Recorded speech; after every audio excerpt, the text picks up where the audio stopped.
This is update for August 14, 2023, day 537 of the war. End of the date update. Also catch up for August 12 and 13.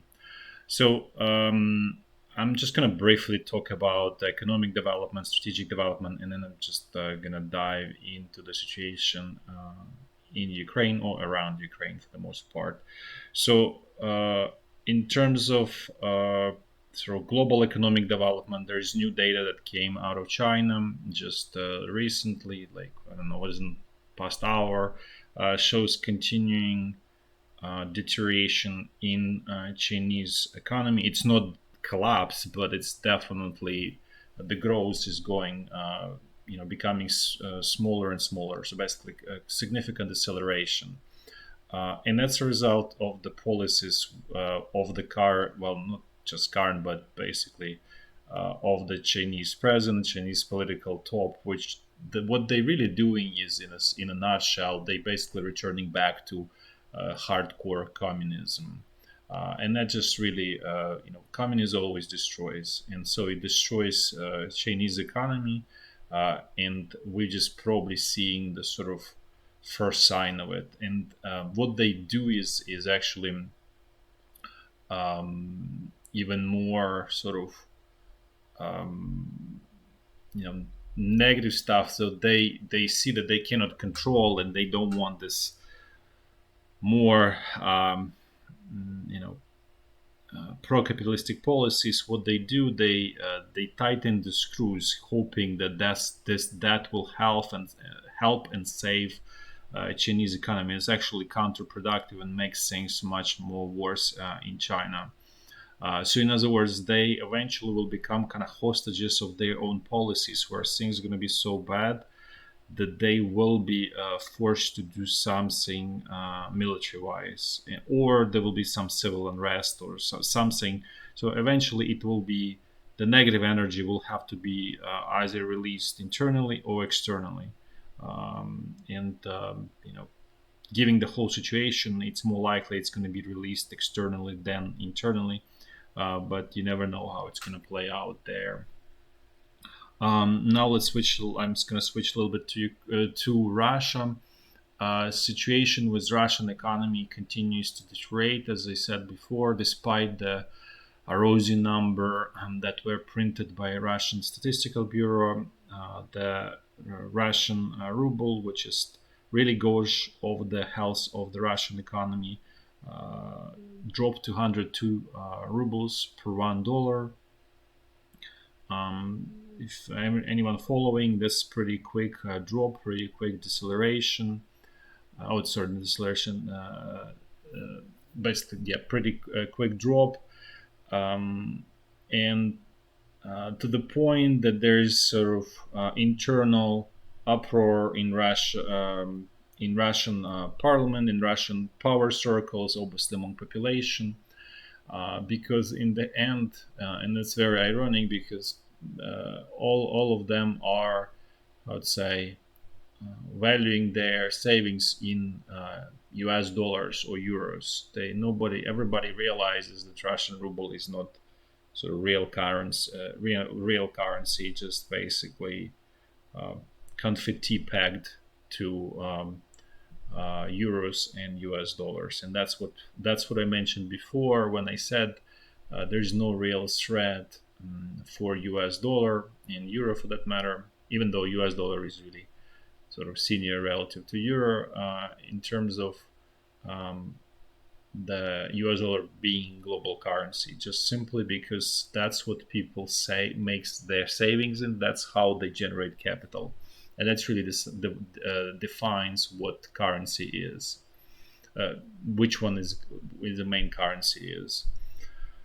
So, and that's not going to change. The only way this can change if US self-destructs. The biggest sort of threat for US dollars is actually not outside of the US, but actually within the US.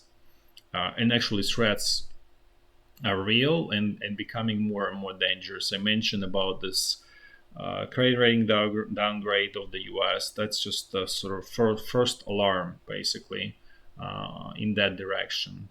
and the only way the dollar can go down if US self-destructs its own currency. And then probably at that point, everybody will be pushed into the gold standard, not because any government wants to do it. Like no government wants to do it. Like Chinese government doesn't want it, Russian doesn't want it, Ukrainian doesn't want it, European doesn't want it, US doesn't want it. There's no single any government on this planet that wants to have gold standard because it actually enforces honesty, and that's not what any governments.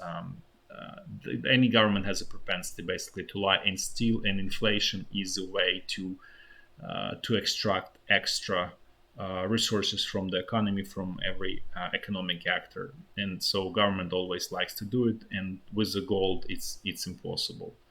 And so if U.S. dollar goes down, then probably many countries will be forced simply. As I said, it's not going to be voluntary switch to gold standard, but it's probably going to be a forced switch because there is nothing else out there that's available. And nobody will ever sort of use yuan or Russian ruble as a world currency because you simply cannot trust Communist Party, basically. And Russia is very similar in that respect.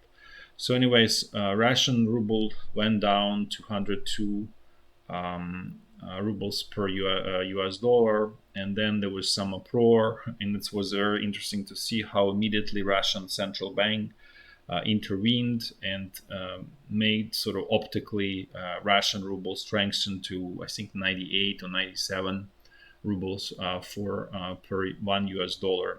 That's just optical illusion, and things will continue go south. And what this really means is just very simple logic: is economy can produce either butter or guns or combination, and when you switch to more guns, there is less butter, and so this is how it's being done through devaluation of the currency. So everybody's becoming poor. There is more value extracted from everyone, from every economic actor in Russia, and it's being pushed into the war effort. That's how basically war destroys the economy. So we're kind of seeing it, with our own eyes. By the way, in that way, obviously Ukrainian economy is done, destroyed. I mentioned this many times before. There's nothing even to talk about there. Total dependence on the Western financial aid and military aid, obviously. But another economy that's becoming stressed from the military expenses is actually Polish. It's obviously not anywhere close to the Russian or Ukrainian. It's just, I would say, if I were to sort of put number three in the world, that would be Polish. Poland is investing a lot of money, resources into rebuilding its military, which it's a sensible move and decision. There's no question about it, but it does cost a lot of money, and it's just testament of that war military is a very expensive thing, and only rich economies can afford any reasonable military force. Now let's switch to actually more closer to the battlefield in Ukraine. And I want to mention there was an article, I think, in Wall Street Journal where the message of the article was that Western producers cannot produce UAVs for Ukrainian, conditions on Ukraine, on the front line in Ukraine, which is really is distortion of reality. So what's really happening is, and this is actually there are many lessons in this, but first one is about this false narrative that's being pushed there. The reality is that the military production is extremely monopolized in the West. And so all of these monopolies, they need extraordinary profits in order to justify any development or production of any weapons. And so because UAVs, they are the price for one unit, let's say tactical UAV is $3,000-4,000. It just not worth it. If you have huge corporate overhead and everything in billions of dollars, you cannot justify any of these weapons. And so that's really a problem of the monopolization of the Western military production. That's where it stems, and so it's effectively unable to produce cost effectively important weapons. And that's actually security problem, security threat in the West, and that's why you see tendency to produce this, one of a kind, extremely expensive pieces of equipment, which are very potent and all of that. But this is just like one of a kind, 1, 2, 3, 4, 5, and they super expensive to maintain, and it's basically makes military extremely vulnerable if it's being attacked by the large opposing force with sort of middle quality weapons and significant number of those weapons. This system cannot resist such attacks or have very big problems with that. And so that's one part of the answer to that situation. And the other part of the answer is that Ukraine could have easily produced all of that. And problem in Ukraine, it's still there's nothing being produced in Ukraine in reasonable sort of quantity, quality, and everything that sort of addresses the needs, not just check mark. We produce something that it's not relevant for the most part, and that's a really corruption of the top of Ukraine political top, incompetence, and so on. And so, and actually, because that from that, then everything is prohibited in Ukraine. You cannot really do. It's basically economic desert because of that, and was before this war. And that's part of the reason this war happened is because of this economic desert that was created over past, let's say, 30 years in Ukraine, since basically independence of Ukraine. And that really weakened Ukraine to the point that for Russia it looked like easy prey. It looked like very corrupt, broken country that's easy prey. The only miscalculation Russian bureaucratic apparatus made is that they did not take into account people, and that's where they miscalculated, and that's where the whole problems happened for Russia. And it's normal because bureaucratic apparatus never sees people as worth anything. People are just expendable material for the bureaucratic apparatus that really runs Russia. And so they were severely disappointed. But going back to all of this UAV situation, and I think things may get, I would say, difficult for Ukraine, at least for Ukrainian forces, is because, as I mentioned before, the DJI essentially will be out of question pretty soon, and there's no really good competitive and price competitive replacement for DJI for the Frontline. And it's like really bread and butter. It's expendable material. There's always need for a lot of them, and it's being actually purchased mostly by Ukrainian citizens. Ukrainian government still doesn't buy it. Ukrainian military, the procurement part doesn't buy it. It's basically people buy with their own money and send it to the front line. And that's just going to be, and that's what was the, let's say, vitality of Ukrainian army and advantage over the Russian army, which is, again, the Russian army is product of the bureaucratic machine, and that's why it's on the numbers looks much more stronger, but it cannot realize its potential because of this bureaucracy, essentially in Russian system. And the only exception was Wagner mercenaries, Wagner Group, and that's why it was so extremely effective. And I would say probably the best unit on the sort of in this entire war. And so only now Ukrainian president, after a year and a half of the war, he started talking about, oh, we need our land 10s, more of them. And basically Ukraine still does not have equivalent of our land 10, which is again, Western industrial complex will not be able to produce it because it's cheap.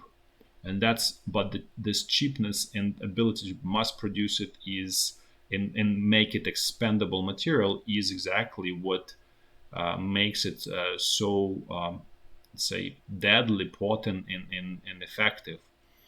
Plus, obviously, the engineering there is, I cannot stress, I mentioned this many times before, it's excellent engineering.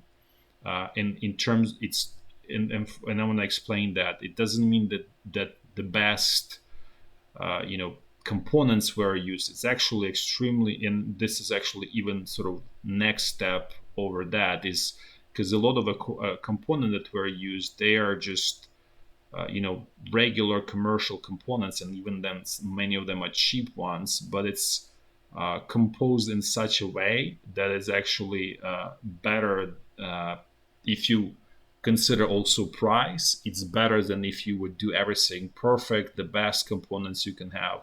So in a way, it's extremely thoughtful.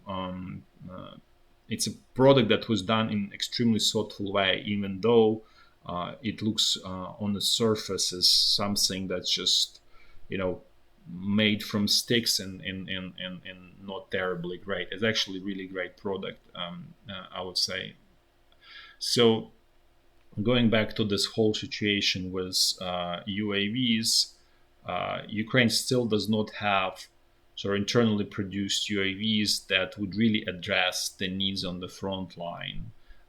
In Russia, starting to mass produce these kamikaze drones, and they start to create a lot of problems, even at the tactical level. Before I mentioned there was, these Lancets that would attack mostly high value assets such as tanks, such as howitzers, self-propelled howitzers, anti-air defense, and all of that. Now there's more and more this tactical kamikaze UAVs that are being used against the soldiers, small groups of soldiers, 3-4 soldiers, and it's cost effective. And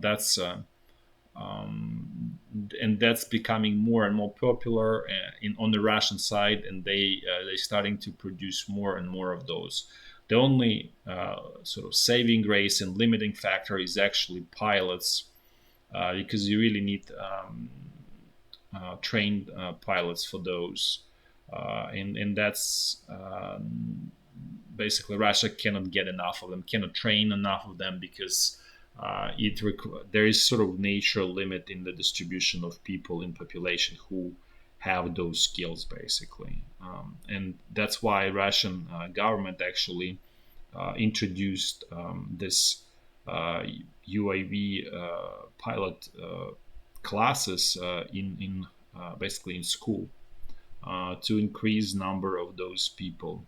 So and the other point I want to mention about the whole situation on the front line is that Russia is getting thinner and thinner on the people on the front line, and it's possible. I'm not saying it's going to happen right now, but it's possible that if things continue the way they are, there is a chance of this repetition of what happened in Kharkiv region last year, and also this Kherson bridge had last year, where it just collapsed under its own weight because there was not enough foot on the ground.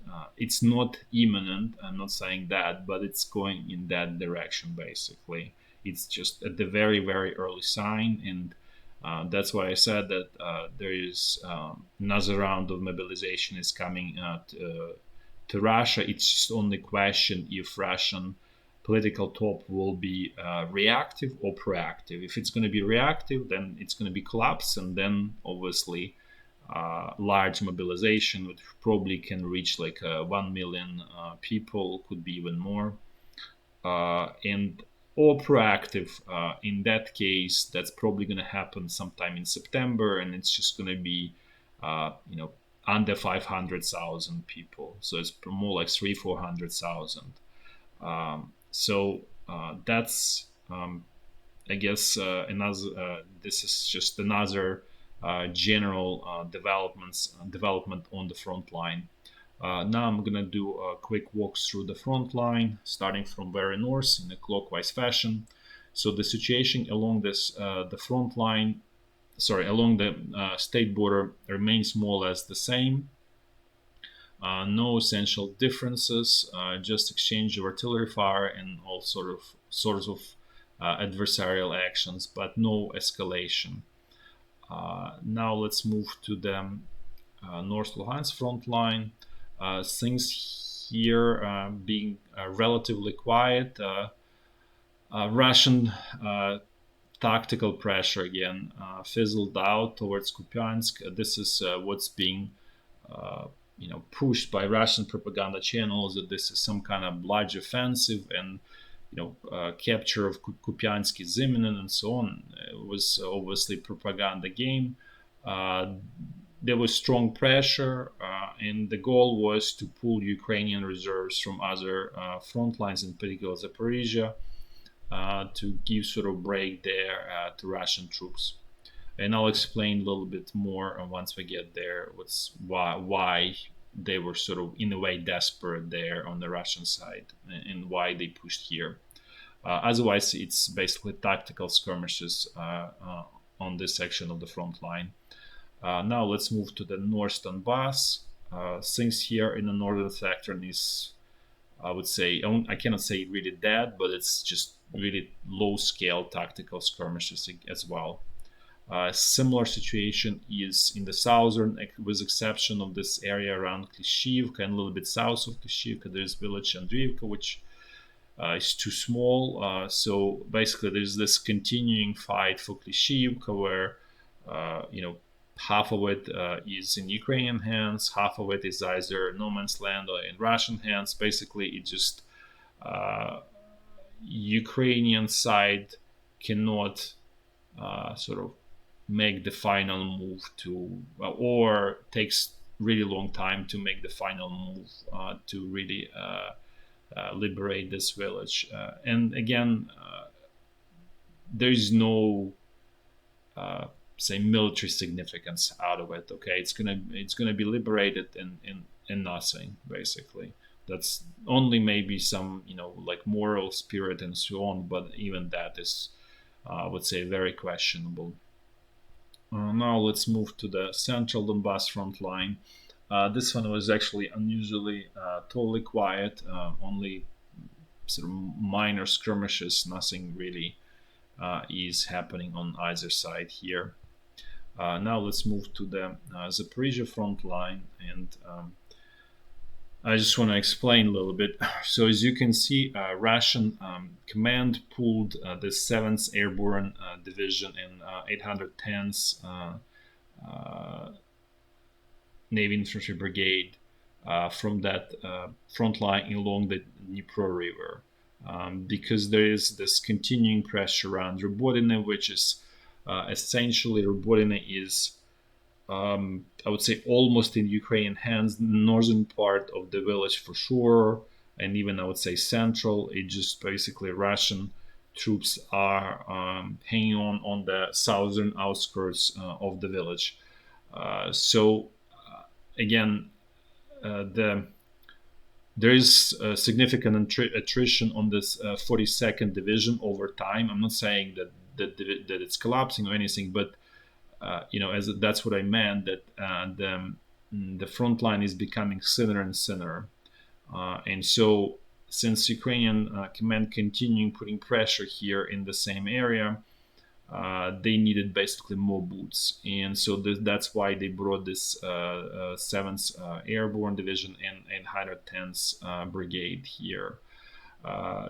The same time, I want to say that Ukrainian forces also suffer mightily, so it's not just easy walk. Everybody knows that that's just it's just painful, what I call painful squeeze. And I would say, and this is just my subjective assessment of the losses based on anecdotal data, I would say that Ukraine probably lost at this point between 120 to 140,000 people dead, soldiers dead.